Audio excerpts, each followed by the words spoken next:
Students, now we'll study about pharynx, that is throat.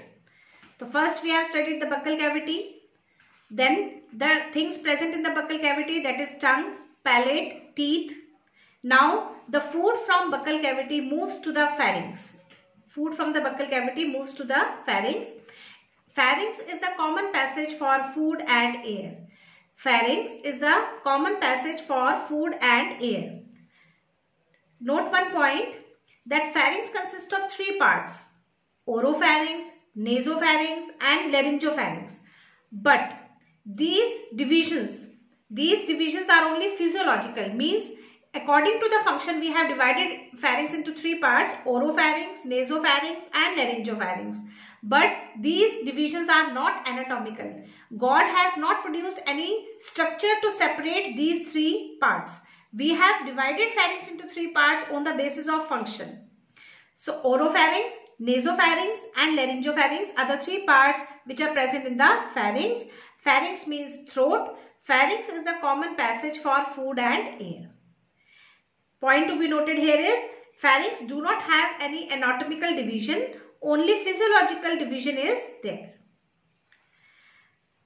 Now this pharynx has tonsils. It has tonsils. We have tonsils arranged in a ring-like structure called Waldeyer's ring. Tonsils in pharynx are arranged in form of ring called Waldeyer's ring.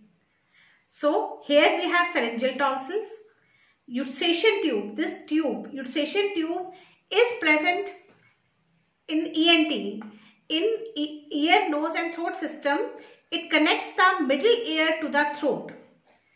Eustachian tube connects the middle ear to the throat. So this eustachian tube is present here and tubal tonsils are present around the eustachian tube. Next is palatine tonsils present in the palate and lingual tonsils present below the tongue. So in all we have four pair of tonsils: pharyngeal tonsils, tubal tonsils, palatine tonsils and lingual tonsils. And these are arranged in the form of a ring which is known as Waldeyer's ring. This Waldeyer ring, the question about Waldeyer ring can be asked in NEET. So have you heard about tonsillitis? Tonsillitis is inflammation of tonsils. Which tonsils are get inflamed in tonsillitis? Inflammation of palatine tonsils is called tonsillitis.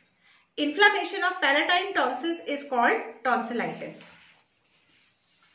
Next part of the digestive system is esophagus. Next part is esophagus. It is also known as food pipe. Function of esophagus is it connects the buccal cavity to the stomach.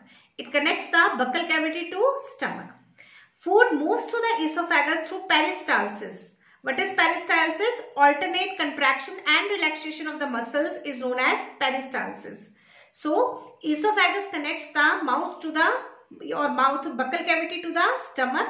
Food moves from the esophagus by peristalsis. Peristalsis is alternate contraction and relaxation.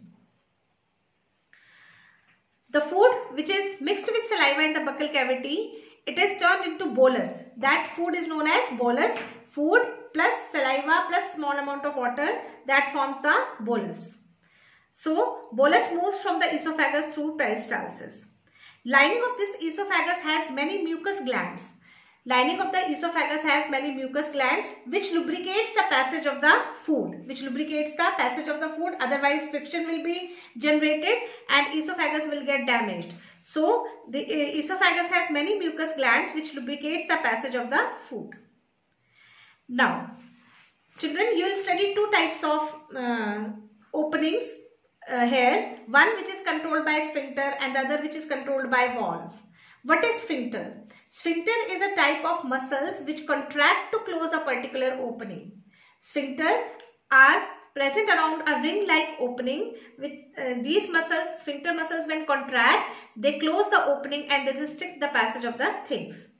So esophagus has two sphincters. One present in the buccal cavity when the food enters from buccal cavity to the esophagus, and other is present at the entry of the stomach when esophagus enters the stomach.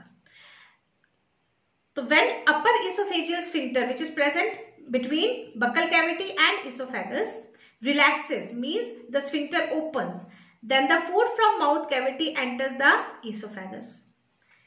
When lower esophageal sphincter, that is which is present between the esophagus and the stomach, it is also known as cardiac sphincter. It relaxes, then food enters into the stomach. So when esophageal sphincter relaxes, food enters from mouth to the esophagus, and when cardiac sphincter, that is lower esophageal sphincter relaxes, then food enters from esophagus to the stomach.